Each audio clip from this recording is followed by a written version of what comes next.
আসসালামু আলাইকুম প্রিয় শিক্ষার্থীবৃন্দ, আশা করি সবাই ভালো আছো। আজকে আমরা অর্থনীতি দ্বিতীয় পত্রের ষষ্ঠ অধ্যায় অর্থায়ন, এই অর্থায়ন সম্পর্কে বিস্তারিত জানবো। তো এই অর্থায়ন অধ্যায় থেকে একটা না একটা সৃজনশীল তোমরা পরীক্ষায় অবশ্যই কমন পাবে। তো এই জন্যই এই অর্থায়ন অধ্যায়টি ভীষণ গুরুত্বপূর্ণ। এই অর্থায়ন অধ্যায় সম্পর্কে বিস্তারিত জানবো যেন আমরা ক, খ, এমসিকিউ সহ সকল প্রশ্ন কমন পাই। তো অর্থায়ন যেহেতু অধ্যায়ের নামই হলো অর্থায়ন, তাহলে আমাদের প্রথম টপিকস হলো যে অর্থায়ন। তো অর্থায়ন শব্দটির ইংরেজি হলো ফাইন্যান্স। তো এই ফাইন্যান্স শব্দটি ল্যাটিন শব্দ ফিনিশ হতে এসেছে, যার অর্থ হলো অর্থ সংগ্রহ করা। তাই অর্থায়ন বলতে কোন একটা নির্দিষ্ট লক্ষ্যকে সামনে রেখে অর্থ সংগ্রহ করার কাজটিকেই বোঝায়। ফিনিশ অর্থ হলো অর্থ সংগ্রহ করা, তাই এই অর্থায়ন শব্দটির অর্থ হলো অর্থ সংগ্রহ করা। তাই অর্থায়ন বলতে অর্থ সংগ্রহ করা এবং সেই সংগৃহীত অর্থ যথাযথ ব্যবহার করাকেই বলা হয় অর্থায়ন। তাহলে কোনো নির্দিষ্ট লক্ষ্য বা উদ্দেশ্যকে সামনে রেখে অর্থ সংগ্রহ করা এবং সেই সংগৃহীত অর্থ যথাযথ ব্যবহারের মাধ্যমে সম্পদ সর্বোচ্চকরণ করাই হলো অর্থায়ন। তার মানে আমরা অর্থায়ন করি কোনো নির্দিষ্ট লক্ষ্যকে সামনে রেখে এবং সেখান থেকে মুনাফা অর্জনের উদ্দেশ্যে। তাই অর্থায়ন বলতে বিভিন্ন উৎস থেকে অর্থ সংগ্রহ করা, সেই সংগৃহীত অর্থ যথাযথ ব্যবহারের মাধ্যমে উৎপাদন কাজ সম্পন্ন করা, আর এটাকে বলা হচ্ছে অর্থায়ন। তো অর্থায়নের সংজ্ঞা থেকে আমরা অর্থায়নের একটু বৈশিষ্ট্য সম্পর্কে জানতে পারি। তো সেটা হলো কি, যে প্রথম বৈশিষ্ট্য হিসেবে আমরা বলতে পারি যে অর্থায়ন বলতে শুধু অর্থ সংগ্রহকেই বোঝায়। তো অর্থায়নের সংজ্ঞা থেকে আমরা অর্থায়নের কিছু বৈশিষ্ট্য জানতে পারি। তো অর্থায়ন বলতে অর্থ বা তহবিল সংগ্রহ করাকে বোঝায়। উক্ত সংগৃহীত তহবিলের সুষ্ঠু ও দক্ষ ব্যবহার নিশ্চিত হয়। অর্থায়নের জন্য যে আমরা যে অর্থ সংগ্রহ করি, সেই সংগৃহীত অর্থ অর্থবাজার অথবা মূলধন বাজার থেকে সংগ্রহ করা হয়। এরপরে অর্থায়নের অন্যতম বৈশিষ্ট্য হলো যে পরিকল্পনার মাধ্যমে সংগৃহীত অর্থ ব্যয়ের মাধ্যমে কিভাবে সম্পদ সর্বোচ্চকরণ করা যায়, সেটি হলো অর্থায়নের একটি অন্যতম বৈশিষ্ট্য। সংগৃহীত অর্থ দক্ষ ও নিশ্চিত ব্যবহারের মাধ্যমে সম্পদ সর্বোচ্চকরণ করাই হলো অর্থায়ন। সম্পদ সর্বোচ্চকরণ করাই হলো অর্থায়নের একটি অন্যতম উদ্দেশ্য। তাহলে এই অর্থায়নের বিভিন্ন কার্যাবলী আছে। তো এবার আমরা অর্থায়নের এই কার্যাবলী সম্পর্কে জানবো। তাহলে অর্থায়নের বৈশিষ্ট্য জানলাম, সেই সাথে অর্থায়নের এই কার্যাবলী সম্পর্কে জানবো যে অর্থায়নের কার্যাবলী আসলে কি কি। তো অর্থায়নের বিভিন্ন কার্যাবলী আছে, এর মধ্যে প্রথম যেটা সেটা হলো আর্থিক পরিকল্পনা। অর্থাৎ আমি যদি কোনো একটা প্রতিষ্ঠান চালু করতে চাই, তাহলে আমার প্রথম যেটা হলো সেটা আর্থিক পরিকল্পনা। অর্থাৎ কোন উৎস থেকে আমি অর্থ সংগ্রহ করব, সেই সংগৃহীত অর্থ কিভাবে ব্যয় করব এবং কিভাবে মুনাফা অর্জনের জন্য সেটা ব্যবহার করব, দক্ষ ব্যবহার নিশ্চিত করব কিভাবে, সেটা হলো আর্থিক পরিকল্পনা। তাহলে কিভাবে অর্থ সংগ্রহ করব, কিভাবে ব্যয় করব, এরকম একটা পরিকল্পনা প্রণয়ন করাই হলো অর্থায়নের প্রথম কাজ। এরপরে দ্বিতীয় কাজ হলো যে উৎস নির্বাচন করা। অর্থাৎ আমি কোন উৎস থেকে অর্থ সংগ্রহ করব, আমি কি আমার নিজস্ব মূলধন ব্যবহার করব, নাকি শেয়ার বাজার থেকে অর্থ সংগ্রহ করব, না বন্ড বিক্রয়ের মাধ্যমে অর্থ সংগ্রহ করব, নাকি আমি পার্টনারশিপের মাধ্যমে অর্থ সংগ্রহ করব, অর্থাৎ কোন উৎস থেকে অর্থ সংগ্রহ করব। তো অর্থ সংগ্রহের অনেকগুলো উৎস আছে, সেই অনেকগুলো উৎস থেকে আমি কোন উৎসটাকে যথাযথ মনে করি সেই উৎস নির্বাচন করাই হলো আমার প্রথম কাজ, যে কোন উৎস থেকে আমি অর্থ সংগ্রহ করব। তো এই অর্থ সংগ্রহের উৎস নির্বাচন করাই হলো অর্থায়নের একটি অন্যতম প্রধান কাজ। এরপরে উৎস নির্বাচন করার পর সেই সকল উৎস থেকে অর্থ সংগ্রহ করা হলো এর তৃতীয় অন্যতম প্রধান কাজ। তাহলে প্রথম কাজ হলো আর্থিক পরিকল্পনা প্রণয়ন করা, এরপরে হলো উৎস নির্বাচন করা, এর পরিবর্তিত কাজ হলো যে উৎসগুলো আমরা নির্বাচন করলাম সেই উৎসগুলো থেকে অর্থ সংগ্রহ করা। এই সংগৃহীত অর্থ দক্ষ ব্যবহার নিশ্চিত করা, অর্থাৎ তহবিলের ব্যবহার। তো সংগঠনের এর পরবর্তী কাজ হলো সংগৃহীত অর্থের দক্ষ ও নিশ্চিত ব্যবহার করা। এরপরে ব্যবহার করার মাধ্যমে আমরা যখন মুনাফা অর্জন করব, সেই মুনাফা অর্জনের তহবিল সংরক্ষণ করা, বাড়তি যে মুনাফা থাকবে সেই মুনাফার তহবিল সংরক্ষণ করা হলো এর অন্যতম কাজ। সর্বশেষ কাজ হলো মুনাফা বন্টন করা। তো আমি যদি শেয়ার বাজার থেকে অর্থ সংগ্রহ করি, আমি যদি বিভিন্ন উৎসের মাধ্যমে অর্থ সংগ্রহ করি, তাহলে সেই সংগৃহীত উৎসগুলোকে আমার যে হারে লাভ দেওয়ার কথা, যে হারে মুনাফা বন্টন করার কথা, সেই মুনাফা বন্টন করা হলো এই সংগঠনের অন্যতম কাজ।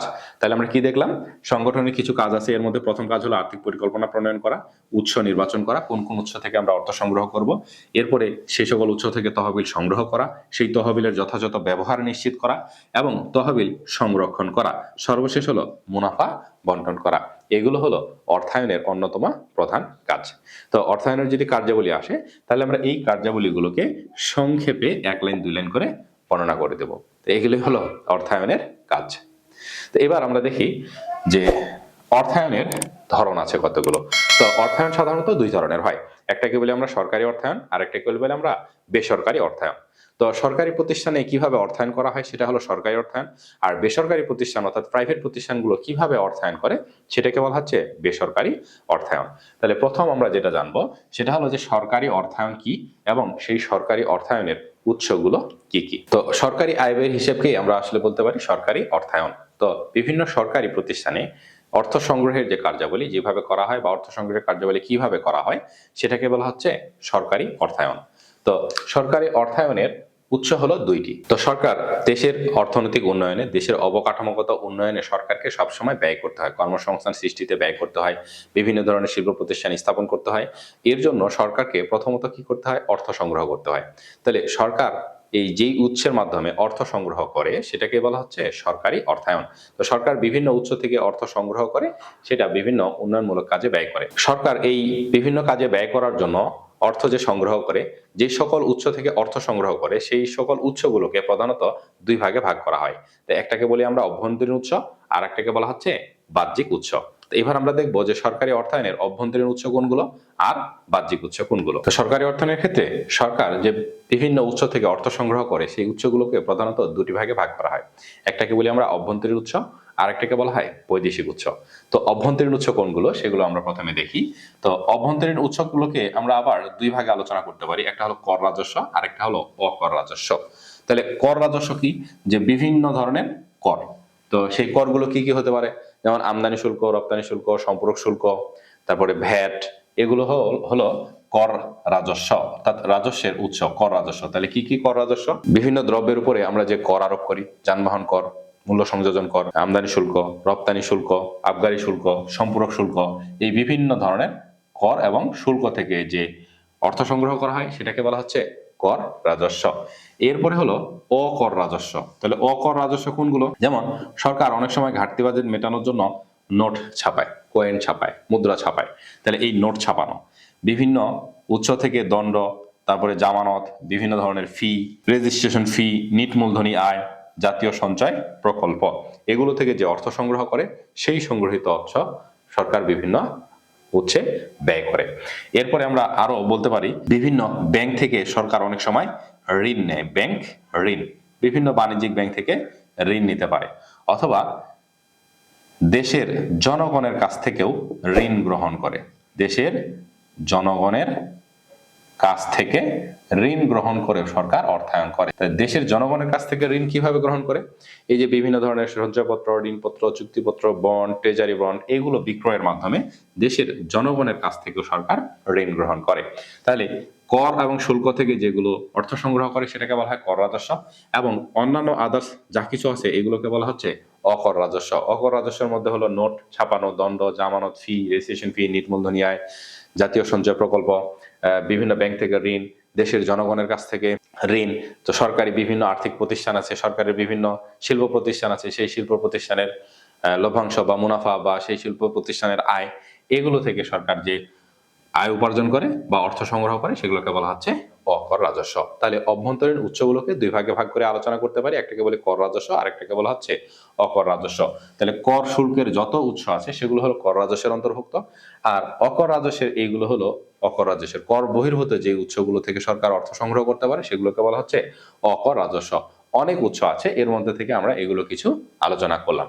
এবং কর শুল্কের মধ্যে তোমরা করের মধ্যে ভ্যাট এবং শুল্কের মধ্যে আমদানি শুল্ক, রপ্তানি শুল্ক, আবগারি শুল্ক, সম্পর্ক শুল্ক, যানবাহন কর, মাদক কর, এদের বিভিন্ন ধরনের কর আছে, এগুলো তোমরা যুক্ত করতে পারো।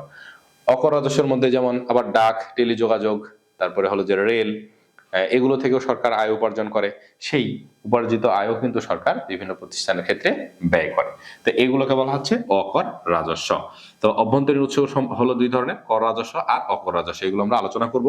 এরপরে হলো বৈদেশিক উৎস। তো বৈদেশিক উৎস কি?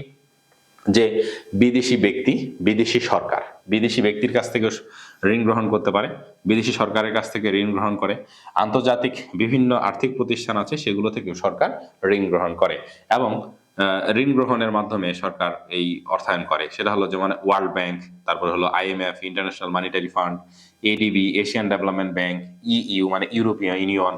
এরপরে সরকার বিভিন্ন ধরনের সাহায্য পেতে পারে, বিভিন্ন দেশ থেকে অনুদান পেতে পারে এবং দান পেতে পারে। তাহলে এই দান, অনুদান এবং বিভিন্ন আর্থিক প্রতিষ্ঠান থেকে এবং বিভিন্ন বৈদেশিক প্রতিষ্ঠান থেকে যে ঋণ গ্রহণ করে সেগুলোকে বলা হচ্ছে অর্থায়নের বৈদেশিক উৎস। তাহলে এগুলো হলো সরকারি অর্থায়নের উৎস। তো সরকারি অর্থায়নের উৎস দেখলাম আমরা দুই ধরনের, একটাকে বলি অভ্যন্তরীণ আর একটাকে বলা হচ্ছে বৈদেশিক। অভ্যন্তরীণটাকে আমরা দুইভাবে আলোচনা করব, কর রাজস্ব আর অকর রাজস্ব, এবং বৈদেশিক উৎসগুলোকে আলোচনা করব আমরা আলাদাভাবে। সেই বৈদেশিক উৎসগুলো হলো বিদেশি ব্যক্তি, বিদেশি সরকার, বিদেশি বিভিন্ন আর্থিক প্রতিষ্ঠান, তারপরে হলো world bank, IMF, ADB, European union, তারপরে বিভিন্ন দেশ থেকে সাহায্য পেতে পারে, সাহায্য গ্রহণ করতে পারে, দান পেতে পারে, অনুদান পেতে পারে, এগুলো হলো অর্থায়নের বৈদেশিক উৎস। তো এবার আমরা বেসরকারি অর্থায়ন এবং বেসরকারি অর্থায়নের উৎসগুলো নিয়ে আলোচনা করব। তো বেসরকারি অর্থায়ন কি? যে বিভিন্ন ব্যক্তি মালিকানায় পরিচালিত যে প্রতিষ্ঠান, সেই প্রতিষ্ঠানগুলোর অর্থ সংগ্রহের উৎসগুলো বা সেই প্রতিষ্ঠানের অর্থ সংগ্রহ পদ্ধতিকেই বলা হচ্ছে বেসরকারি অর্থায়ন। তাহলে ব্যক্তি মালিকানায় পরিচালিত আর্থিক প্রতিষ্ঠান বা ব্যক্তি মালিকানায় পরিচালিত বিভিন্ন প্রতিষ্ঠানের অর্থ সংগ্রহের পদ্ধতি হলো বেসরকারি অর্থায়ন। তো যখন ব্যক্তি মালিকানায় কোনো প্রতিষ্ঠান পরিচালিত হয়, তো সেই ব্যক্তি মালিকানায় পরিচালিত প্রতিষ্ঠান বিভিন্ন মাধ্যম থেকে অর্থ সংগ্রহ করে। তাহলে সে বিভিন্ন উৎস থেকে যে অর্থ সংগ্রহ করে, সেই উৎসগুলোকে আমরা দুইভাবে আলোচনা করতে পারি। প্রথমত বলি আমরা অভ্যন্তরীণ উৎস, এরপরে দ্বিতীয়টাকে বলি আমরা বাহ্যিক উৎস। তো এই বেসরকারি প্রতিষ্ঠানের বা বেসরকারি অর্থায়নের এই প্রথম উৎস যেটা, সেটাকে আমরা বলতেছি অভ্যন্তরীণ উৎস। তো সেই অভ্যন্তরীণ উৎসগুলো কি কি? তো যখন কোনো একজন ব্যক্তি একটি প্রতিষ্ঠান পরিচালনা করতে চায়, তখন প্রথম যেটার প্রয়োজন সেটা হলো নিজস্ব মূলধন। তো নিজস্ব মূলধন ছাড়া আসলে কোনো কিছুই সম্ভব নয়। তো এই জন্য প্রথম যেটা প্রয়োজন সেটা হলো নিজস্ব মূলধন। নিজস্ব মূলধন থেকে সে একটা প্রথম অর্থ পায়। এরপরে তার যদি কোনো স্থায়ী সম্পদ থাকে, সেই স্থায়ী সম্পদ বিক্রয় করে সে মূলধন সংগ্রহ করে। এরপরে তার সঞ্চিত তহবিল, পূর্বের কিছু সঞ্চিত তহবিল থেকে সে অর্থ সংগ্রহ করে।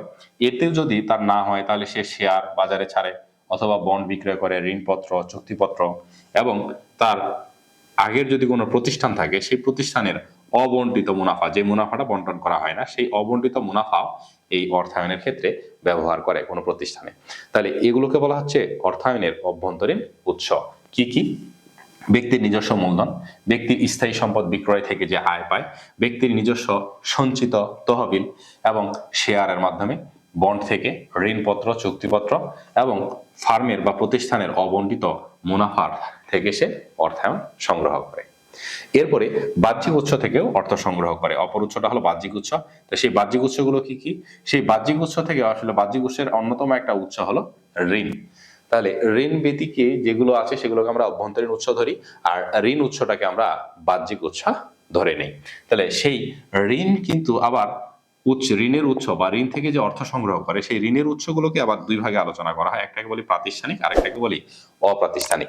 তাহলে বাহ্যিক উৎস কি? বাহ্যিক উৎস হলো ঋণ। তাহলে এই ঋণ সংগ্রহের আবার কিছু উৎস আছে, সেই উৎসগুলোকে দুই ভাগে ভাগ করা হয়। একটাকে বলা হচ্ছে প্রাতিষ্ঠানিক, আরেকটাকে বলা হচ্ছে অপ্রাতিষ্ঠানিক। তো প্রাতিষ্ঠানিক উৎস কোনগুলো? বিভিন্ন ধরনের ব্যাংক এবং আর্থিক প্রতিষ্ঠান। তো বাংলাদেশে অনেক ধরনের বাণিজ্যিক ব্যাংক আছে। সেই বাণিজ্যিক ব্যাংকগুলো থেকে যদি সে ঋণ গ্রহণ করে, অর্থ সংগ্রহ করে বা তহবিল সংগ্রহ করে, তাহলে সেগুলোকে বলা হচ্ছে প্রাতিষ্ঠানিক উৎস। তো বাংলাদেশে যে বিভিন্ন ধরনের ব্যাংক আছে, সোনালী ব্যাংক, জনতা ব্যাংক, অগ্রণী bank, Dutch Bangla bank, BRAC bank, এরকম অসংখ্য ব্যাংক আছে। তো এই যে বিভিন্ন ধরনের বাণিজ্যিক ব্যাংক থেকে যে অর্থ সংগ্রহ করে, সেটাকে বলা হচ্ছে অর্থের প্রাতিষ্ঠানিক উৎস।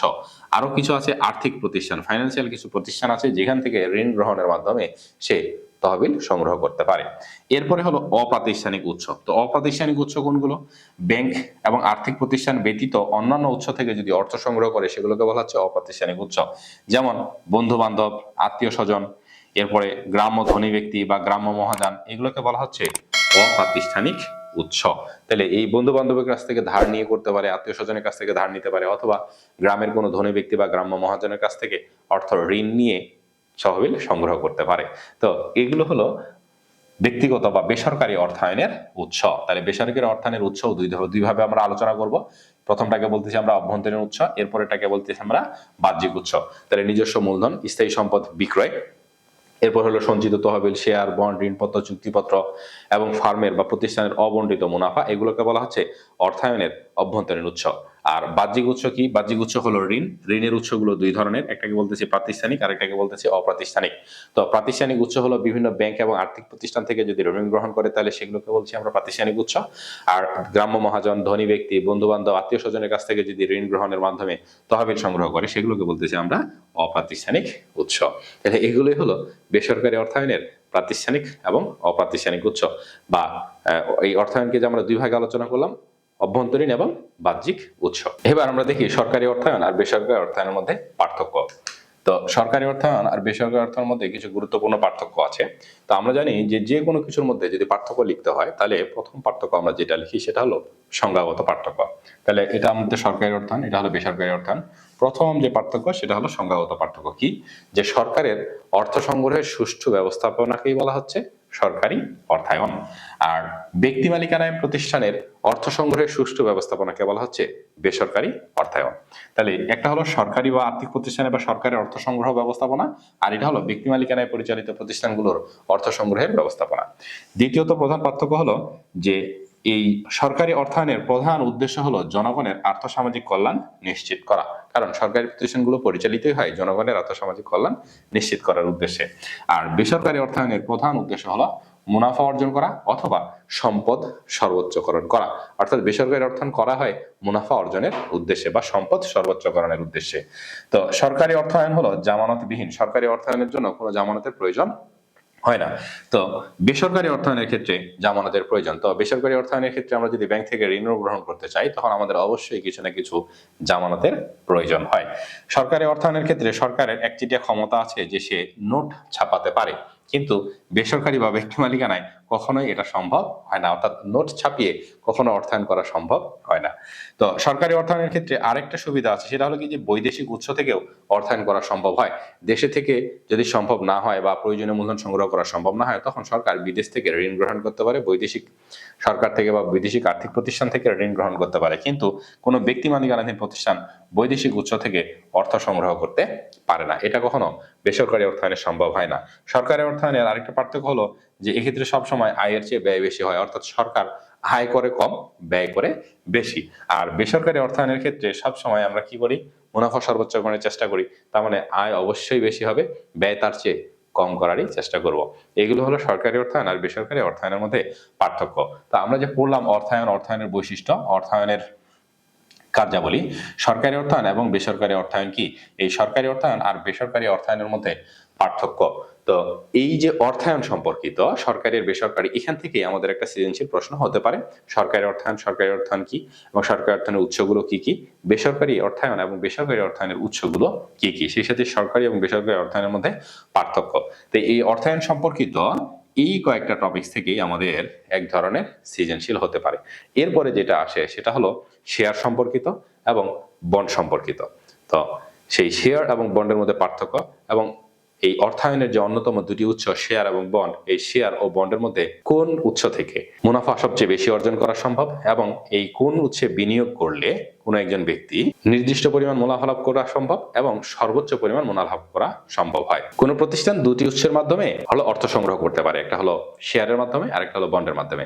আর ব্যক্তি কি করে? বিভিন্ন ব্যক্তি এই বিভিন্ন আর্থিক প্রতিষ্ঠানের শেয়ার এবং বন্ড ক্রয় করে। তো এই শেয়ার এবং বন্ড এর মধ্যে তুলনামূলক পার্থক্য, শেয়ার যে দুই ধরনের, প্রাথমিক শেয়ার আর মাধ্যমিক শেয়ার, এই দুই ধরনের শেয়ারের মধ্যে পার্থক্য, এবং এই শেয়ার প্রাইমারি এবং সেকেন্ডারি শেয়ারের মধ্যে থেকে কোন শেয়ারে বিনিয়োগ করা ঝুঁকি বেশি কিন্তু সর্বোচ্চ মুনাফা লাভের সম্ভাবনা থাকে, অথবা শেয়ার এবং বন্ডের মধ্যে থেকে কোন উৎস থেকে বিনিয়োগ করলে ঝুঁকি বেশি কিন্তু সর্বোচ্চ পরিমাণ মুনাফা লাভের সম্ভাবনা আছে, এই ধরনের প্রশ্ন হবে।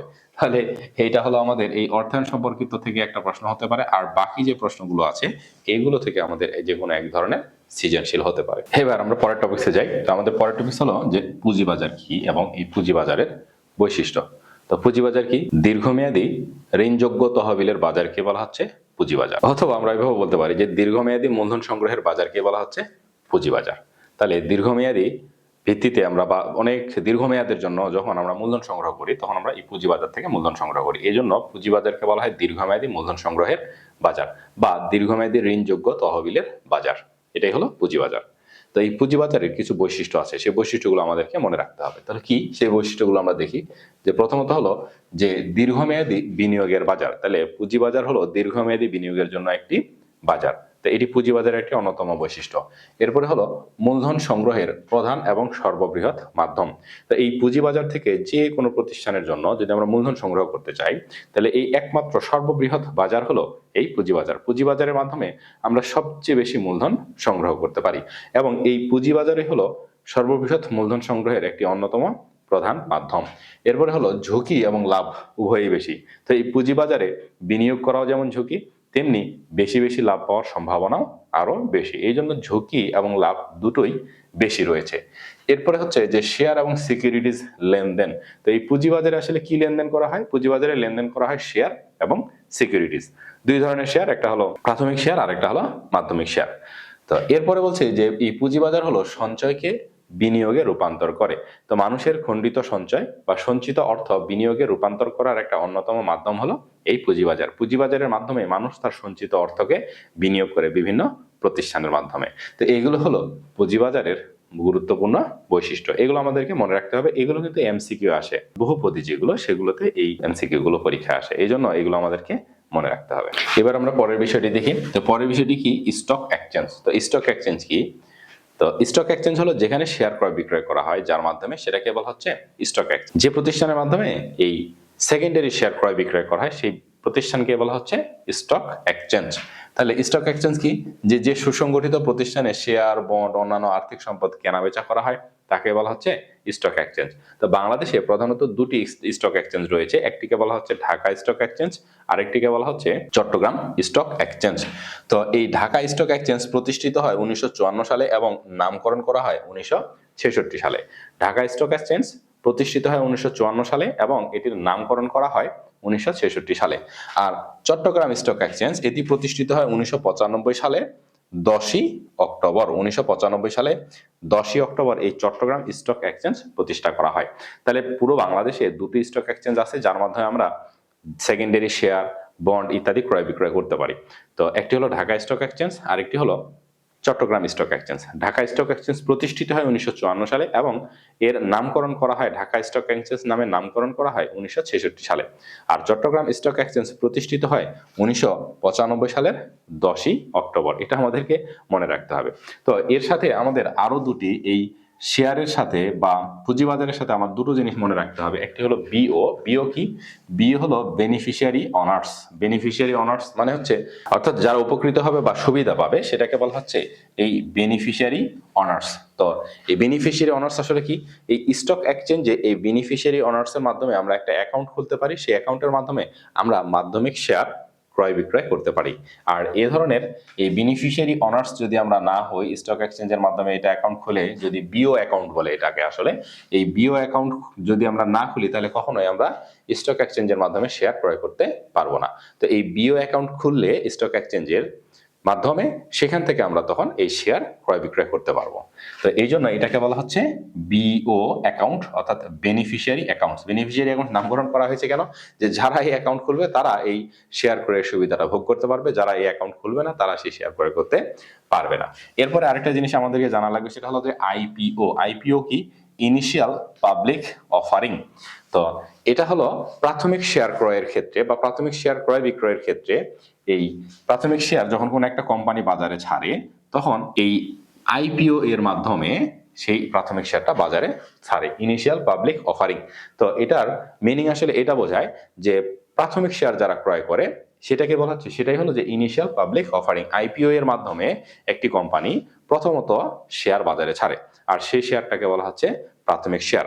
আইপিও এর মাধ্যমে ইনিশিয়াল পাবলিক অফারিং এর সময় এই প্রাথমিক শেয়ারের মূল্য নির্ধারণ করা হয় আর প্রাথমিক শেয়ারের মূল্য আর কখনো পরিবর্তন হয় না। এই জন্য এটাকে বলা হচ্ছে আইপিও। তো কোনো কোম্পানি, প্রাইভেট কোম্পানি হোক বা যে কোনো কোম্পানি, যখন প্রথম শেয়ার বা প্রাথমিক শেয়ার বাজারে ছাড়ে তখন তাকে এই আইপিওর মাধ্যমে নিবন্ধিত করে এই শেয়ারগুলো বা আইপিওর মাধ্যমে এই শেয়ারের মূল্য নির্ধারণ করে বাজারে বিক্রয় করে। তো এই জন্য এই আইপিওর মাধ্যমে আমরা যে শেয়ারগুলো ক্রয় করি সেগুলোকে বলা হচ্ছে প্রাথমিক শেয়ার। আর শেয়ার বাজার থেকে যে শেয়ারগুলো ক্রয় করি সেগুলোকে বলা হচ্ছে সেকেন্ডারি শেয়ার। তো অবশ্যই আমরা এই দুটো জিনিস মনে রাখবো এবং এই দুটোর পূর্ণরূপ আমাদেরকে মনে রাখতে হবে। তো আইপিওর পূর্ণরূপ হলো ইনিশিয়াল পাবলিক অফারিং, যার মাধ্যমে কোম্পানি প্রাথমিক শেয়ার নিবন্ধিত করে এবং প্রাথমিক শেয়ার ক্রয় বিক্রয় করে। আর বিও হলো বেনিফিশিয়ারি অনার্স। বিও অ্যাকাউন্ট খোলার মাধ্যমে আমরা স্টক এক্সচেঞ্জ থেকে শেয়ার ক্রয় করতে পারি, মাধ্যমিক শেয়ার ক্রয় করতে পারি। তো এবার আমার পরের টপিকে যাই। তো আমাদের পরের টপিক কি? যে শেয়ার এবং শেয়ারের ধরন। তো শেয়ার কি? কোম্পানির মূলধনের একক ইউনিট বা কোম্পানির মালিকানার একক ইউনিটকে বলা হচ্ছে শেয়ার। তো শেয়ার বলতে আমরা তাহলে কি বলতে পারি? যে কোনো কোম্পানির মালিকানার একটি একক ইউনিটকে বলা হচ্ছে শেয়ার। তাহলে কোম্পানি যখন মূলধন সংগ্রহ করবে, তখন কোনো একজন ব্যক্তি যদি শেয়ার ক্রয় করে তাহলে সে ওই কোম্পানির মালিকানার একটা অংশ ক্রয় করতে পারে। তাহলে এই শেয়ারের মাধ্যমে কোম্পানির মালিকানার অংশ ক্রয় করা যায়। এই জন্য বলা হচ্ছে যে কোনো কোম্পানির মালিকানার একটি একক ইউনিটকে বলা হচ্ছে শেয়ার। এই শেয়ার সাধারণত তিন ধরনের। শেয়ার প্রধানত তিন ধরনের। একটাকে বলি আমরা প্রেফারেন্স শেয়ার, মানে অগ্রাধিকার ভিত্তিক শেয়ার। একটাকে বলি আমরা সাধারণ শেয়ার, আর একটাকে বলতেছি আমরা বিলম্বিত শেয়ার। প্রেফারেন্স শেয়ার কি? তো কোম্পানির যখন লভ্যাংশ বন্টন করা হবে তখন সবার আগে অগ্রাধিকার ভিত্তিতে যে শেয়ারগুলোর লভ্যাংশ প্রদান করা হয় সেই শেয়ারগুলোকে বলা হচ্ছে প্রেফারেন্স শেয়ার। এরপরে এই প্রেফারেন্স শেয়ারের লভ্যাংশ প্রদান করার পরে যা অবশিষ্ট থাকবে, এরপরে যে শেয়ারের মূল্য পরিশোধ করা হয় সেটাকে বলা হচ্ছে সাধারণ শেয়ার। তাহলে লভ্যাংশ প্রদানের সময় সবার আগে যে শেয়ারের মূল্য পরিশোধ করতে হয় বা যে শেয়ারের লভ্যাংশ বন্টন করতে হয় সেটাকে বলা হচ্ছে প্রেফারেন্স শেয়ার বা অগ্রাধিকার ভিত্তিক শেয়ার। প্রেফারেন্স শেয়ারের মূল্য পরিশোধ করার পর বা মুনাফা পরিশোধ করার পরে যা থাকে, তারপর এই যে দ্বিতীয়ত যে শেয়ারের মুনাফা প্রদান করা হয় সেটাকে বলা হচ্ছে সাধারণ শেয়ার। এরপরে এই প্রেফারেন্স শেয়ার বা অগ্রাধিকার শেয়ার এবং সাধারণ শেয়ারের মুনাফা আবন্টন করার পরে যদি অবশিষ্ট থাকে, দেন এই শেয়ারের মুনাফা প্রদান করা হয়। যদি থাকে তাহলে এই বিলম্বিত শেয়ারের মালিকগণ মুনাফা পাবে, আর যদি না থাকে তাহলে বিলম্বিত শেয়ারের মালিকগণ মুনাফা নাও পেতে পারে। তো এই জন্য এটাকে বলা হচ্ছে বিলম্বিত শেয়ার। তাহলে বিলম্বিত শেয়ার কি? প্রেফারেন্স শেয়ার এবং সাধারণ শেয়ার এর মালিকগণ মুনাফা অর্জন করার পরে যদি অবশিষ্ট থাকে, এর পরবর্তীতে যে শেয়ারের লভ্যাংশ প্রদান করা হয় সেই শেয়ারগুলোকে বলা হচ্ছে বিলম্বিত শেয়ার। তো শেয়ার যখন বাজারে ছাড়া হয় বা শেয়ার যখন কোনো একটা কোম্পানি প্রথম বিক্রয় করে, তো এই প্রথম বিক্রয়ের ভিত্তিতে, ক্রয় বিক্রয়ের ভিত্তিতে শেয়ার হলো দুই ধরনের। একটাকে বলি আমরা প্রাথমিক শেয়ার, আর একটাকে বলি আমরা মাধ্যমিক শেয়ার। প্রাথমিক শেয়ারকে আমরা অপর একটা ভাষায় বলি প্রাইমারি শেয়ার, অর্থাৎ প্রাইমারি শেয়ার বা প্রাথমিক শেয়ার। আর দ্বিতীয়টা হলো সেকেন্ডারি শেয়ার বা মাধ্যমিক শেয়ার। তো এটা কিসের ভিত্তিতে? ক্রয় বিক্রয়ের ভিত্তিতে। ক্রয় বিক্রয়ের ভিত্তিতে শেয়ার দুই ধরনের, এটাকে বলি আমরা প্রাইমারি, আর একটা হলো সেকেন্ডারি বা প্রাথমিক, আর একটা হলো মাধ্যমিক। তাহলে প্রাথমিক শেয়ার কোনগুলো? তো প্রাথমিক শেয়ার হলো যে কোনো একটা কোম্পানি যখন আইপিও এর মাধ্যমে, একটু আগে আমরা বুঝছি যে ইনিশিয়াল পাবলিক অফারিং, বিও অ্যাকাউন্টধারীরা কি করে স্টক এক্সচেঞ্জের মাধ্যমে প্রথম যে শেয়ার ক্রয় করে, কোন একটা কোম্পানি প্রথম যখন শেয়ার বিক্রয় করে তখন শেয়ারগুলো পূর্ব নির্ধারিত মূল্যে বিক্রয় করে, অর্থাৎ শেয়ারগুলো আগে মূল্য নির্ধারণ করা হয়। তাহলে পূর্ব নির্ধারিত যে শেয়ার বা পূর্বে নির্ধারিত মূল্যে যে শেয়ার বিক্রয় করা হয় সেই শেয়ারগুলোকে বলা হচ্ছে প্রাথমিক শেয়ার। অর্থাৎ কোম্পানি যখন প্রথম আইপিও এর মাধ্যমে শেয়ার ইস্যু করে একটা নির্দিষ্ট মূল্যে শেয়ার বিক্রয় করে, সেই শেয়ারগুলোকে বলা হচ্ছে প্রাথমিক শেয়ার। তো এই জন্য বলছে কোনো একটা কোম্পানি যখন আইপিও এর মাধ্যমে বাজারে শেয়ার ছাড়ে তখন সেই শেয়ারগুলোকে বলা হচ্ছে প্রাথমিক শেয়ার। তো এই শেয়ারের ফেস ভ্যালু হলো পূর্ব নির্ধারিত, অর্থাৎ কোম্পানির মালিক এই শেয়ারগুলোর মূল্য নির্ধারণ করে দেয়। তো এই শেয়ারগুলোর আর দামের কোনো পরিবর্তন হয় না, অর্থাৎ দাম অপরিবর্তিত থাকে। এই ধরনের শেয়ারগুলোকে বলা হচ্ছে প্রাথমিক শেয়ার বা প্রাইমারি শেয়ার। তাহলে প্রাইমারি শেয়ার কোনগুলোকে বলতেছি? যখন কোন একটা কোম্পানি স্টক এক্সচেঞ্জ এর নিবন্ধিত হয়, নিবন্ধিত হওয়ার পরে বিও অ্যাকাউন্টধারীদের শেয়ার বিক্রয় করে, বিও অ্যাকাউন্টধারীদের কাছ থেকে প্রথম শেয়ার বিক্রি করে। তো কোম্পানি তখন কি করে? এই শেয়ারগুলোর ভ্যালু নির্ধারণ করে রাখে, ফিক্সড ভ্যালু একটা নির্ধারণ করে রাখে, এবং সেই ফিক্সড ভ্যালুতেই এই শেয়ারগুলো বিক্রয় হয়। তো এই প্রাথমিকভাবে যখন কোনো ব্যক্তি বা প্রতিষ্ঠান এই শেয়ারগুলো ক্রয় করে সেই শেয়ারগুলোকে তখন বলা হচ্ছে প্রাথমিক শেয়ার। তাহলে যেহেতু এগুলো আইপিও এর মাধ্যমে মূল্য নির্ধারণ করা হয় এবং এর ফেস ভ্যালু নির্ধারিত এবং স্থির, এর ভ্যালু আর পরিবর্তন হয় না, এই জন্য এই ধরনের শেয়ারগুলোকে বলা হচ্ছে প্রাথমিক শেয়ার। তো প্রাথমিক শেয়ারের কিছু বৈশিষ্ট্য আমরা জানতে পারছি কি, যে এটা আইপিও এর মাধ্যমে বাজারে ছাড়া হয় এবং এর ফেস ভ্যালু পূর্বেই নির্ধারণ করা হয় এবং এই ভ্যালুটা আর কখনো পরিবর্তন হয় না। তো এই প্রাথমিক শেয়ারের মালিকগণ প্রথমত কোম্পানির শেয়ার ক্রয় করে, এগুলো থেকে মুনাফা লাভ করা যায়, কিন্তু এগুলোর ঝুঁকি হলো কম। আর এই প্রাথমিক শেয়ার যারা ক্রয় করে তারা কোম্পানির পরিচালনার অংশগ্রহণ করতে পারে এবং কোম্পানির পরিচালনা পরিষদকে ভোট প্রদানের মাধ্যমে নির্বাচিত করতে পারে। তার মানে প্রাথমিক শেয়ার যারা ক্রয় করে তাদের ভোটাধিকার ক্ষমতা থাকে, কোম্পানির পরিচালনা পরিষদ নির্ধারণের ক্ষেত্রে বা নির্বাচিত করার ক্ষেত্রে তাদের ভোটাধিকার ক্ষমতা থাকে। এইটা হলো প্রাথমিক শেয়ার, প্রাথমিক শেয়ারের বৈশিষ্ট্য। তো প্রাথমিক শেয়ারের মূল্য নির্ধারিত থাকে, পূর্ব মূল্য নির্ধারিত থাকে, আইপিওর মাধ্যমে এই শেয়ার বাজারে ছাড়া হয় এবং এই শেয়ারের মূল্য পরিবর্তন হয় না।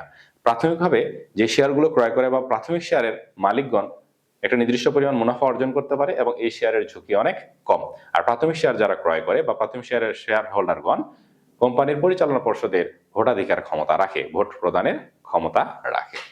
তো এরপরে আসি আমরা সেকেন্ডারি শেয়ার। তো সেকেন্ডারি শেয়ার কি? প্রাইমারি শেয়ার মালিকগণ যখন তাদের ক্রয়কৃত শেয়ার পুনরায় বিক্রয় করে, তো এই ক্রয়কৃত শেয়ার যখন পুনরায় বিক্রয় করে স্টক এক্সচেঞ্জের মাধ্যমে, তখন সেই শেয়ারগুলোকে বলা হচ্ছে সেকেন্ডারি শেয়ার। তাহলে প্রাথমিক শেয়ারের মালিকগণ স্টক এক্সচেঞ্জের মাধ্যমে যখন তাদের শেয়ার ক্রয় বিক্রয় করে, তখন সেই শেয়ারগুলোকে বলা হচ্ছে সেকেন্ডারি শেয়ার। আর এই সেকেন্ডারি শেয়ারের অন্যতম বৈশিষ্ট্য হলো এর দামের উঠানামা হয় অনেক বেশি।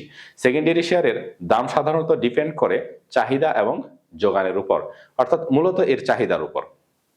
তো বাজারে যদি শেয়ারের চাহিদা বেশি হয় তাহলে তার দাম বাড়তে থাকে, আর যদি চাহিদা কম হয় তাহলে তার দাম কমতে থাকে। তো এই শেয়ারের চাহিদা বাড়ে কি কারণে বা শেয়ারের দাম বাড়ে কি কারণে, এটা আবার ডিপেন্ড করে কোম্পানির সুনামের উপর এবং কোম্পানির লভ্যাংশ কিভাবে দেয় তার ভিত্তিতে।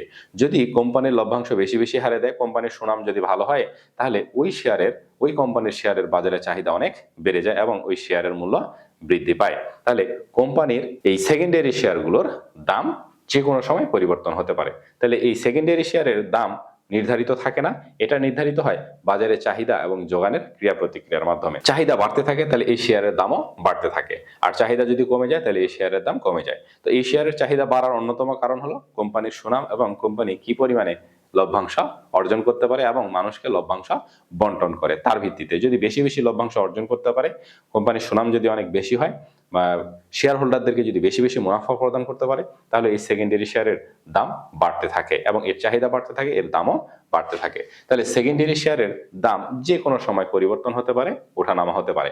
আর এই সেকেন্ডারি শেয়ারের ঝুঁকি অনেক বেশি। তো সেকেন্ডারি শেয়ারের মালিকগণ আবার বেশি পরিমাণ মুনাফা লাভেরও সম্ভাবনা আছে। যদি কোম্পানি অনেক বেশি মুনাফা লাভ করে, তাহলে সেকেন্ডারি শেয়ার হোল্ডাররা অনেক বেশি পরিমাণে মুনাফা অর্জন করতে পারে।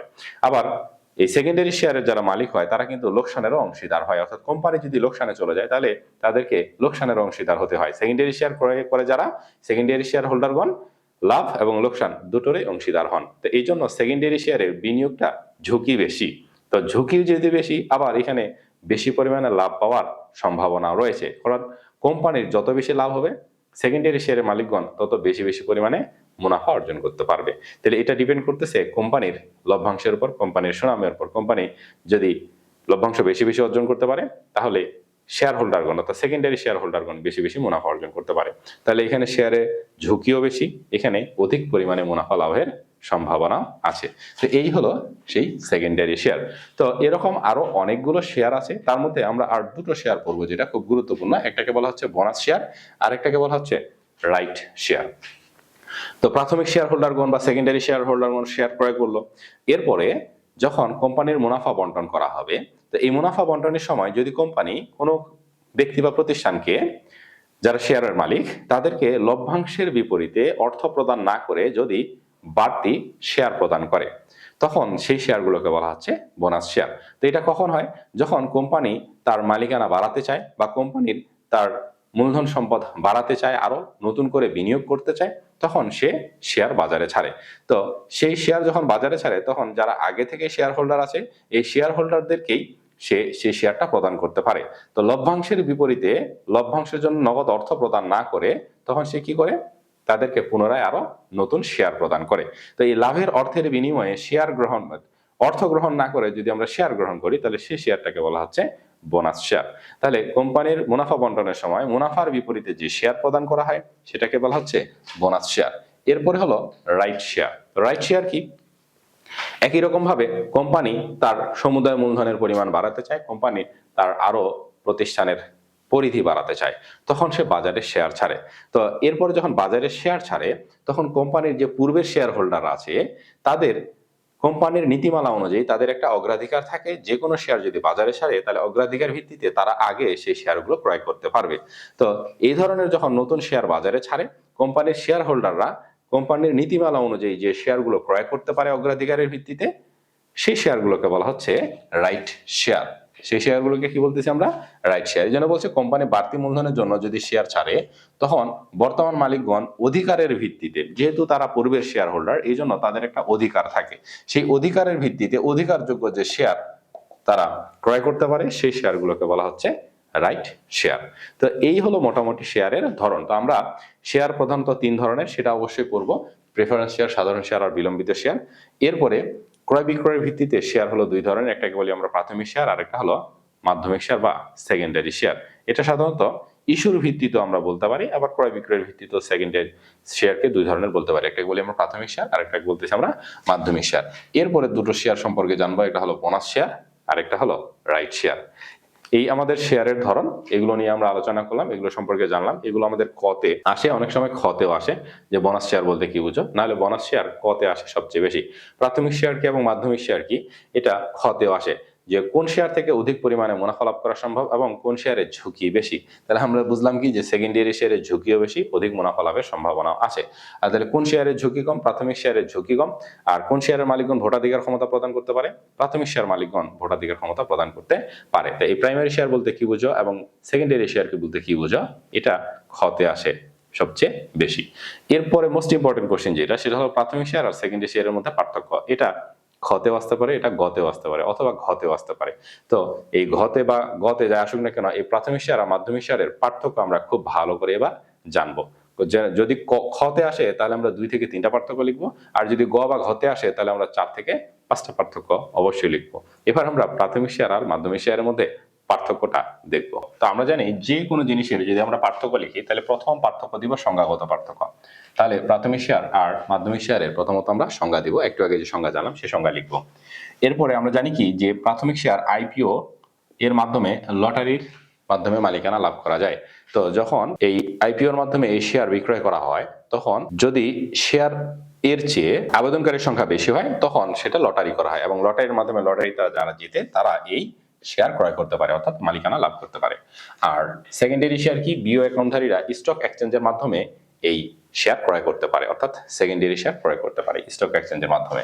তো প্রাইমারি শেয়ারের মূল্য পূর্ব নির্ধারিত সুনির্দিষ্ট, কিন্তু সেকেন্ডারি শেয়ারের মূল্য নির্ধারিত নয়, এটা যে কোনো সময় পরিবর্তন হতে পারে। তো এটা কিসের ভিত্তিতে নির্ধারিত হয় এটার মূল্য? চাহিদা এবং যোগানের ভিত্তিতে এটার মূল্য নির্ধারিত হয় সেকেন্ডারি শেয়ারের। তো প্রাথমিক শেয়ারের মূল্য আর পরিবর্তন হয় না, কিন্তু সেকেন্ডারি শেয়ারের মূল্য যে কোনো সময় পরিবর্তন হতে পারে। চাহিদা পরিবর্তন হলেই এই সেকেন্ডারি শেয়ারের মূল্য পরিবর্তন হয়ে যায়। তো প্রাইমারি শেয়ারের ঝুঁকি তুলনামূলকভাবে কম, কিন্তু সেকেন্ডারি শেয়ারের ঝুঁকি অনেক বেশি। কোম্পানি লোকসান হলে লোকসানের সম্মুখীন হতে হয়, এবং কোম্পানির যদি লোকসান হয় তাহলে এর দাম অনেক বেশি পরিমাণে কমে যায়, এই জন্য এখানে ঝুঁকি বেশি। তো প্রাইমারি শেয়ার যদি ক্রয় করা হয়, যে যারা প্রাইমারি শেয়ার হোল্ডার তারা কোম্পানির পরিচালনা পর্ষদের ক্ষেত্রে ভোটাধিকার ক্ষমতা লাভ করে, কিন্তু সেকেন্ডারি শেয়ার যারা ক্রয় করে তারা এই ভোটাধিকার ক্ষমতা লাভ করতে পারে না, তারা ভোট প্রদান করতে পারে না। তো প্রাইমারি শেয়ার কিসের মাধ্যমে বিক্রয় করা হয়, বা এটার মধ্যস্থতাকারী হলো মার্চেন্ট ব্যাংক অথবা অবলেখক। তাহলে প্রাইমারি শেয়ারের মধ্যস্থতাকারী হলো মার্চেন্ট ব্যাংক এবং অবলেখকগণ। আর সেকেন্ডারি শেয়ার মধ্যস্থতা করে কি, স্টক এক্সচেঞ্জের যে ব্রোকার আছে বা স্টক এক্সচেঞ্জের যে ডিলার আছে, তারা সেকেন্ডারি শেয়ার মধ্যস্থতা করেন, অর্থাৎ ক্রয় বিক্রয়ের দায়িত্বটা নেন তারাই। তো এটি হলো প্রাথমিক শেয়ার আর মাধ্যমিক শেয়ারের মধ্যে পার্থক্য। তাহলে মূলত পার্থক্য হলো যে প্রাথমিক শেয়ারের ঝুঁকি কম, ভোটাধিকার ক্ষমতা লাভ করা যায়, প্রাথমিক শেয়ারের দাম থাকে স্থির, প্রাথমিক শেয়ারের মূল্য পূর্ব নির্ধারিত এবং আইপিওর মাধ্যমে এই শেয়ার বিক্রয় করা হয় লটারির মাধ্যমে। আর সেকেন্ডারি শেয়ারের ঝুঁকি বেশি, মুনাফা বেশি অর্জন করা যায়, ভোটাধিকার ক্ষমতা নেই, এর মূল্য চাহিদা এবং যোগানের ভিত্তিতে নির্ধারিত হয় এবং যে কোনো সময় পরিবর্তন হতে পারে। আর এটা স্টক এক্সচেঞ্জের মাধ্যমে ক্রয় করতে হয় বিও অ্যাকাউন্ট খোলার পরে, বেনিফিশিয়ারি অ্যাকাউন্ট খোলার পরে। তো এগুলোই হলো প্রাইমারি শেয়ার আর সেকেন্ডারি শেয়ারের মধ্যে মূলত পার্থক্য। তো অবশ্যই আমরা এই পার্থক্যটা ভালোভাবে আয়ত্ত করব। যদি 2 নম্বরের জন্য আসে আমরা তাহলে 2টা পার্থক্য লিখবো, আর যদি 3 বা 4 অর্থাৎ গ বা ঘতে আসে তাহলে আমরা এই সব কটা পার্থক্য লেখার চেষ্টা করব। তো যদি 3 নম্বরের জন্য আসে তাহলে কমপক্ষে 5টা লিখবো, আর যদি 4 নম্বরের জন্য আসে ঘতে তাহলে এই 7টা পার্থক্যই লেখার চেষ্টা করব। তাহলে 4ই পাবো ইনশাআল্লাহ। তো প্রাইমারি শেয়ার এবং সেকেন্ডারি শেয়ারের মধ্যে পার্থক্য আমাদের হয়ে গেল। এবার আমরা যাব বন্ড কি। তো এই বন্ড নিয়ে এবার আমরা আলোচনা করব। তো বন্ড কি? তো বন্ড হলো একটি দীর্ঘমেয়াদী ঋণের দলিল, যেখানে টাকার পরিমাণ বা অর্থের পরিমাণ, সুদের হার এবং পরিশোধকাল উল্লেখ থাকে এবং আরো অন্যান্য শর্ত সম্বলিত একটি ঋণের দলিল, সেটাকে বলা হচ্ছে বন্ড। তাহলে বন্ড কি?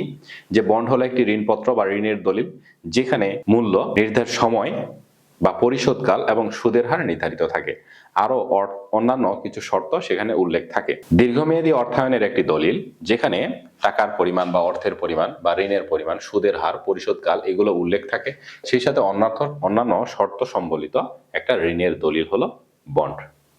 তো এই বন্ডে বিনিয়োগ করলে আমরা একটা নির্দিষ্ট পরিমাণ লাভ বা সুদ পাই, যেখানে কোনো ঝুঁকি নেই, অর্থাৎ এই বন্ড ক্রয় করলে রিস্ক ফ্রি। তো অর্থাৎ এখানে কোনো ঝুঁকি নেই, কোম্পানির ক্ষতি হোক বা লাভ হোক, যাই হোক না কেন, যে বন্ড ক্রয় করবে সে শুধুমাত্র লাভের অংশীদার হবে। একটা নির্দিষ্ট সময় মেয়াদে তার লাভ সহ সে সমুদায় অর্থ ফেরত পাবে, লোকসানের ক্ষেত্রে তার কোনো অংশীদারিত্ব থাকে না। তো সেটাই হলো বন্ড। এটা হলো একটি দীর্ঘমেয়াদী ঋণ দলিল বা ঋণপত্র।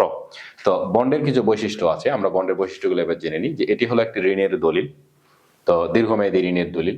এটির মূল্য লিখিত থাকে, অর্থাৎ এই ঋণপত্রের গায়ে তার মূল্য লিখিত থাকে। যদি 10 লক্ষ টাকা হয় 10 লক্ষ, যদি 20 লক্ষ টাকা হয় 20 লক্ষ। এবং এইটার বিপরীতে নির্দিষ্ট সময় মেয়াদে একটা সুদ বা লাভ্যাংশ প্রদান করা হয়, যেটা নির্ধারিত, অর্থাৎ একটা সুদের হার নির্ধারিত থাকে, ফিক্সড। এবং এটা হস্তান্তরযোগ্য, অর্থাৎ এটা মালিকানা হস্তান্তর করা সম্ভব এবং চায়। কিন্তু এটার একটা সমস্যা হলো যে এটা হলো জামানত যুক্ত। জামানতের বিপরীতে কেবলমাত্র বন্ড ক্রয় করা যায়, জামানত ছাড়া এই বন্ড ক্রয় করা যায় না। এরপরে হলো একক মূল্য। তো একটা নির্দিষ্ট সময়ে সরকার হোক বা কোনো ব্যক্তি মালিকানাধীন প্রতিষ্ঠান হোক, যদি বন্ড বাজারে ছাড়ে, তাহলে ওই সময়ে যে বন্ডগুলো ছাড়বে তার সবগুলোর মূল্য একটা একক নির্দিষ্ট।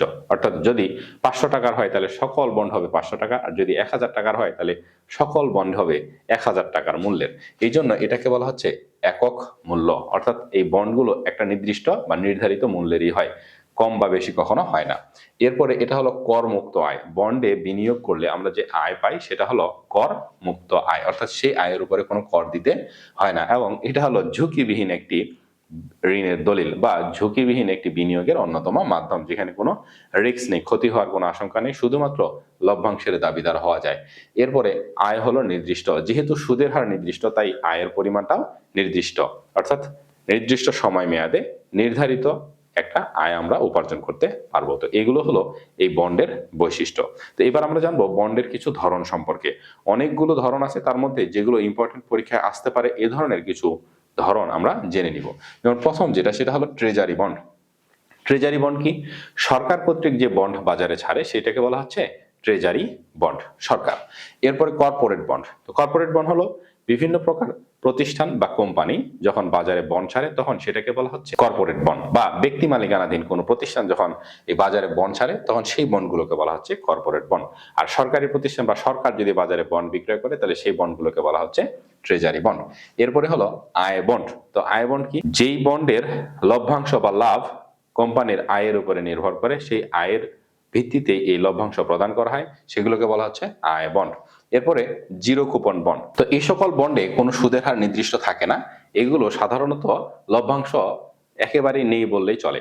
অর্থাৎ এইটার যে মূল্য তার চেয়ে যতটুকু কম দামে সেটা ক্রয় করা যায় সেটুকুই হলো যে ক্রয় করবে বা যে বন্ডের মালিক, সেই বন্ডের মালিকের লভ্যাংশ। ধরো এটা যদি 1 লক্ষ টাকা মূল্যের হয়, এখন কোম্পানি যদি সেই শেয়ার বন্ডগুলো যদি 1 লক্ষ টাকার চেয়ে কম মূল্যে বিক্রয় করে, তাহলে এই 1 লক্ষ টাকা ফেরত নেওয়ার সময় বা কোম্পানিকে সেগুলো ফেরত দেওয়ার সময় 1 লক্ষ টাকাই তুমি পেয়ে যাবে। তাহলে যতটুকু কম মূল্যে এটা কিনতে পারবে ততটুকুই হলো লাভ। কিন্তু এই বন্ডগুলোর গায়ে কুপন লাগানো থাকে, অর্থাৎ লটারি লাগানো থাকে, যে এই লটারির মাধ্যমে তুমি একটা পুরস্কার জিততে পারো, একটা কুপন পেতে পারো। এরপরে হলো জাঙ্ক বন্ড। তো জাঙ্ক বন্ড হলো এক ধরনের ঝুঁকিযুক্ত বন্ড, যেখানে ঝুঁকি রয়েছে বিনিয়োগের ক্ষেত্রে এবং আয় প্রাপ্তির সম্ভাবনাও কম। এই ধরনের বন্ডগুলোকে বলা হচ্ছে জাঙ্ক বন্ড। এরপর আসি কল বন্ড। কল বন্ড কি? যে ইস্যুকৃত প্রতিষ্ঠান বন্ড বাজারে ছাড়লো এবং সে যে কোনো সময় যার কাছে বিক্রয় করেছে যে কোনো সময় তাকে ডেকে সেই বন্ডগুলো আবার ফেরত নিতে পারে, নির্ধারিত সময়ের পূর্বেও যে কোনো সময় সেই বন্ডগুলো ফেরত নিতে পারে। এই ধরনের বন্ডগুলোকে বলা হচ্ছে কল বন্ড। তাহলে প্রদানকারী প্রতিষ্ঠান বা ইস্যুকারী প্রতিষ্ঠান যে কোনো সময় এই বন্ডগুলো ফেরত নিতে পারে, সমমূল্যে ফেরত নিতে পারে। এই ধরনের বন্ডগুলোকে বলতেছি আমরা কল বন্ড। এরপর হলো পুট বন্ড। পুট বন্ড হলো যে এই বন্ডটি ক্রয় করে সেই ক্রয়কারী প্রতিষ্ঠান ইস্যুকারী প্রতিষ্ঠানের কাছ থেকে যে কোনো সময় এটা ফেরত দিয়ে নির্ধারিত মূল্যে এটা ফেরত নিয়ে নিতে পারে, বা টাকা ফেরত নিয়ে নিতে পারে, বন্ড ফেরত দিতে পারে। সে ধরনের বন্ডগুলোকে বলা হচ্ছে পুট বন্ড। তার মানে কি বুঝলাম? যে এই বন্ডটা ক্রয় করবে সে ইস্যুকারী প্রতিষ্ঠানকে এই বন্ড ফেরত দিয়ে, আর বন্ডের গায়ে যে লিখিত মূল্য থাকে সেই লিখিত মূল্যটা ফেরত নিতে পারে, যে কোনো সময় নিতে পারে। তো শুধুমাত্র লিখিত মূল্যটা ফেরত নিতে পারে, ওই সময় সে কিন্তু আর লভ্যাংশ নিতে পারবে না। সে ধরনের বন্ডগুলোকে বলা হচ্ছে পুট বন্ড। সর্বশেষ যেটা, সেটা হলো মেয়াদি বন্ড। তো মেয়াদি বন্ড কি? যে বন্ডের গায়ে সময় মেয়াদ উল্লেখ থাকে, 3 বছর, 5 বছর, 7 বছর, 10 বছর, 15 বছর, এরকম সময় মেয়াদ যদি উল্লেখ থাকে তাহলে সেই বন্ডগুলোকে বলা হচ্ছে মেয়াদি বন্ড। তো এগুলো হলো বন্ডের বিভিন্ন ধরন, আরো অনেক ধরনের বন্ড আছে, চাইলে তোমরা সবগুলো পড়ে নিতে পারো। তো এগুলো সাধারণত পরীক্ষায় আসে, এগুলোর মধ্যে থেকে যে কোনো একটা ক, খ অথবা হলো যে এমসিকিউ আসতে পারে। তো এগুলোই হলো বন্ডের বিভিন্ন ধরন। আরো বইয়ে কিছু কিছু ধরন আছে খুবই সমান, যেমন জামানত যুক্ত বন্ড, জামানত বিহীন বন্ড। কিছু বন্ড আছে জামানত যুক্ত, কিছু বন্ড আছে জামানত বিহীন, সেটা জামানত যুক্ত আর জামানত বিহীন। আবার কিছু বন্ড আছে প্রাইস বন্ড, অর্থাৎ তুমি শুধুমাত্র সমমূল্য ফেরত পাবে কিন্তু কোনো লাভ পাবে না, কিন্তু মাঝে মাঝে সেটার কুপন বা লটারি করা হয়, তো সেখান থেকে তুমি শুধুমাত্র একটা পুরস্কার পেতে পারো যদি তোমার বন্ডের গায়ে যে নাম্বার থাকে সেই নাম্বারের সাথে নাম্বার মিলে, তাহলে সেগুলোকে বলা হচ্ছে প্রাইস বন্ড। যে কোনো সময় তুমি এটা ব্যাংক থেকে কিনতে পারো, আবার যে কোনো সময় ব্যাংকে গিয়ে এটা এক্সচেঞ্জও করতে পারো। তো এগুলোকে বলা হচ্ছে প্রাইস বন্ড। তো এই যে এরকম বহু ধরনের বন্ড আছে, এগুলো তোমরা বই থেকেও বাড়তিগুলো পড়ে নিতে পারো, খুবই সহজ জিনিস। তো এই ছিল বন্ডের ধারণা। তো আমরা ইতিপূর্বে পড়লাম শেয়ার, আর এটা বললাম বন্ড। শেয়ার এবং বন্ড দুটোই হলো বিনিয়োগের একটা অন্যতম মাধ্যম। শেয়ার এবং বন্ডের মাধ্যমে বিভিন্ন কোম্পানি বা বিভিন্ন প্রতিষ্ঠান বা সরকারি প্রতিষ্ঠান কি করে, মূলধন সংগ্রহ করে। তাহলে এই কিছু কিছু মানুষ শেয়ার ক্রয় করে আর কিছু মানুষ হলো বন্ড ক্রয় করে। তো এই শেয়ার এবং বন্ডের মধ্যে এবার আমরা পার্থক্য আলোচনা করব। শেয়ার এবং বন্ডের মধ্যে এই পার্থক্যটা ভীষণ ভীষণ ইম্পর্টেন্ট এবং পরীক্ষায় আসার সম্ভাবনা হলো সবচেয়ে বেশি। তো এবার আমরা শেয়ার আর বন্ডের মধ্যে পার্থক্য পড়বো। তাহলে যে কোনো কিছুর মধ্যে পার্থক্য লেখার সময় আমরা প্রথমত কি লিখি, যে শেয়ার আর বন্ডের যেহেতু পার্থক্য, তাহলে প্রথম পার্থক্য আমরা সংজ্ঞাগত পার্থক্য দিতে পারি, যেটা আমরা একটু আগেই জানলাম। তাহলে প্রথম পার্থক্য আমরা সংজ্ঞা পার্থক্য দিয়ে দিব। দ্বিতীয়ত পার্থক্য হলো যে শেয়ারের বিনিময়ে আমরা কি পেতে পারি, সেখান থেকে লভ্যাংশ পেতে পারি। তাহলে সেই লভ্যাংশটা কম হতে পারে, বেশি হতে পারে। আর বন্ডের বিনিময়ে আমরা কি পাই, সেখান থেকে একটা নির্দিষ্ট সুদ পাই। তাহলে শেয়ারের বিপরীতে পাই লভ্যাংশ, আর বন্ডের বিপরীতে পাই হলো সুদ। তো এই লভ্যাংশ কেন এটা আর এটা সুদ কেন, তার কারণ হলো যে এটা হলো নির্ধারিত এবং এটা ফিক্সড, যে যদি বলা থাকে যে 10% তাহলে 10%, যদি 5% 5%।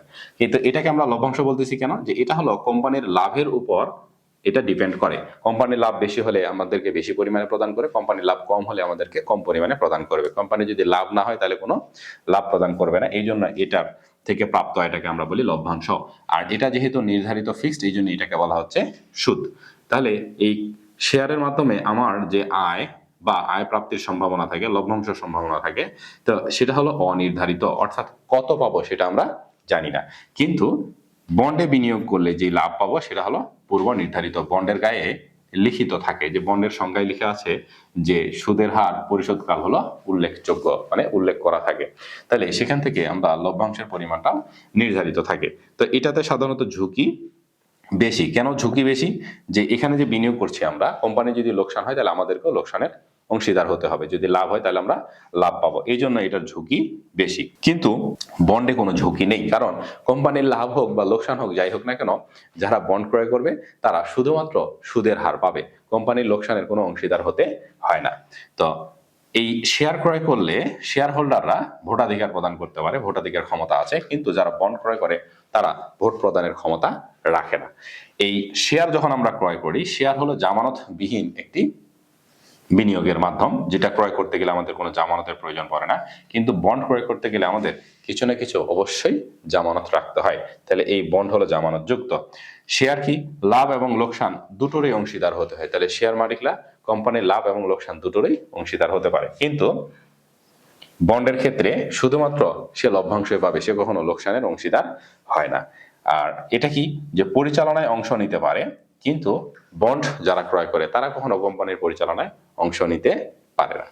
তো এই যে বন্ড, এর অন্যতম একটা পার্থক্য আছে আরো, যে বন্ডের একটা নির্দিষ্ট সময় মেয়াদ আছে, সেই সময় মেয়াদের পরে তাকে সমুদায় অর্থ ফেরত দিতে বাধ্য।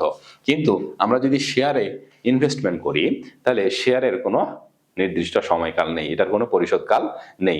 এটা কোম্পানি যতদিন টিকে থাকে, তুমি যদি শেয়ারের মালিকানা হয়ে থাকো, তাহলে কোম্পানির স্থায়িত্বকাল পর্যন্ত তুমি সেই শেয়ারের মালিকানা থাকতে পারবে। কিন্তু বন্ডের একটা নির্দিষ্ট সময় মেয়াদ আছে, সেই সময় মেয়াদের পরে তোমার বন্ডের আর ভ্যালু থাকবে না, তোমাকে ফেরত দিয়ে সমুদায় অর্থ গ্রহণ করতে হবে। কিন্তু তুমি যদি শেয়ারে ইনভেস্ট করো, তাহলে ওই কোম্পানি যতদিন টিকে থাকবে, তোমার সেই শেয়ারের মালিকানাও ততদিন টিকে থাকবে। তার মানে এটা বলতে পারি যে কোম্পানির স্থায়িত্ব যতদিন, এটার স্থায়িত্ব ততদিন, শেয়ারের স্থায়িত্ব ততদিন। কিন্তু বন্ডের এরকম স্থায়িত্ব নেই। বন্ডের স্থায়িত্ব হলো নির্ধারিত একটা নির্দিষ্ট সময় মেয়াদ পর্যন্ত। এটি হলো বন্ড আর শেয়ারের মধ্যে পার্থক্য। তো অবশ্যই আমরা এটা ভালোভাবে পড়বো, এটা পরীক্ষা আসার সম্ভাবনা সবচেয়ে বেশি। তাহলে আমরা অর্থায়নের উৎসগুলো সম্পর্কে জানলাম, আমরা শেয়ার সম্পর্কে জানলাম, বন্ড সম্পর্কে জানলাম।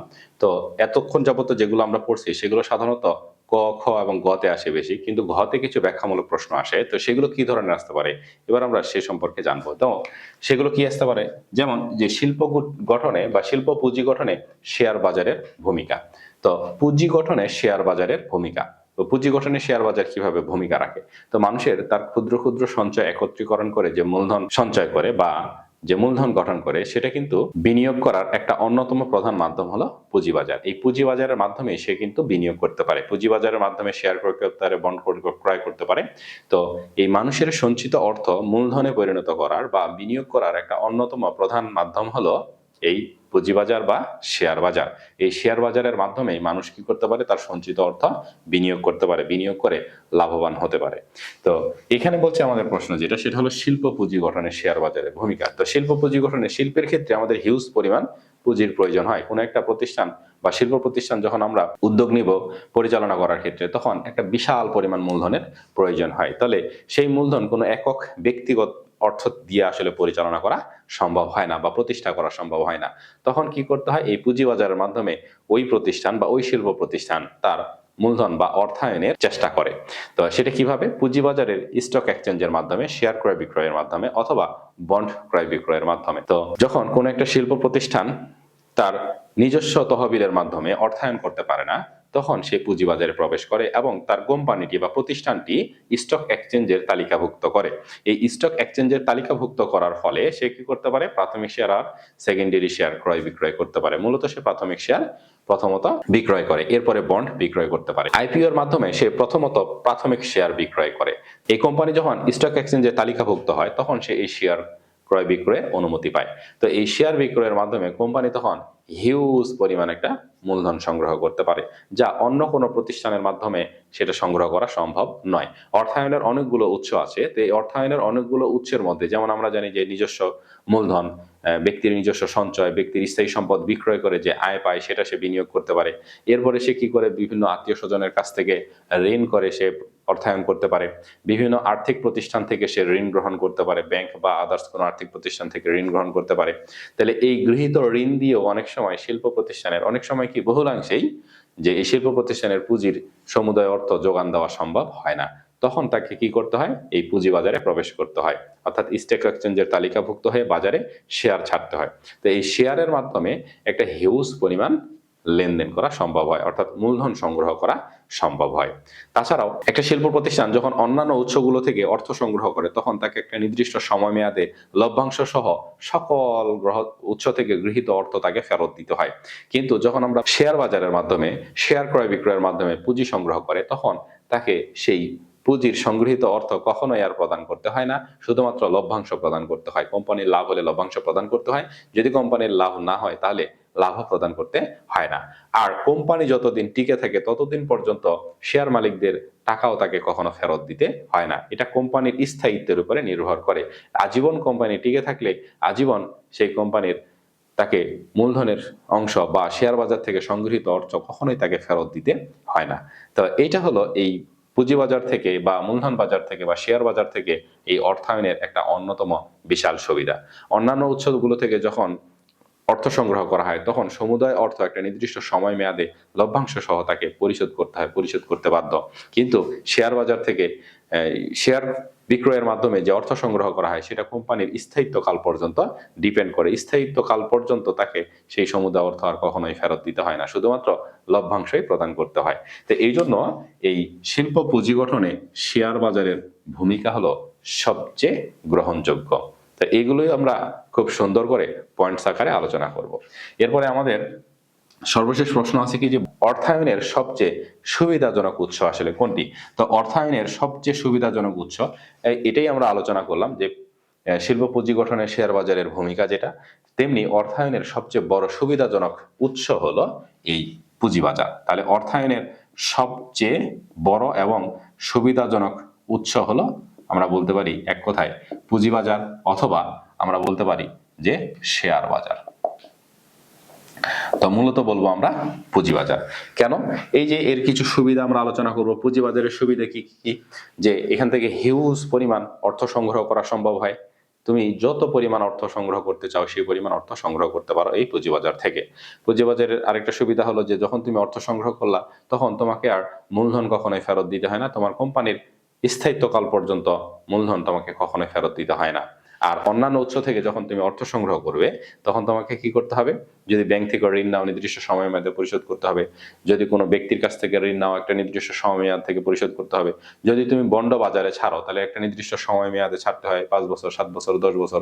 তাহলে সেই বন্ডের বিপরীতে কি করতে হয়? একটা সমুদায় অর্থ তোমাকে ফেরত দিতে হয় লভ্যাংশ সহ।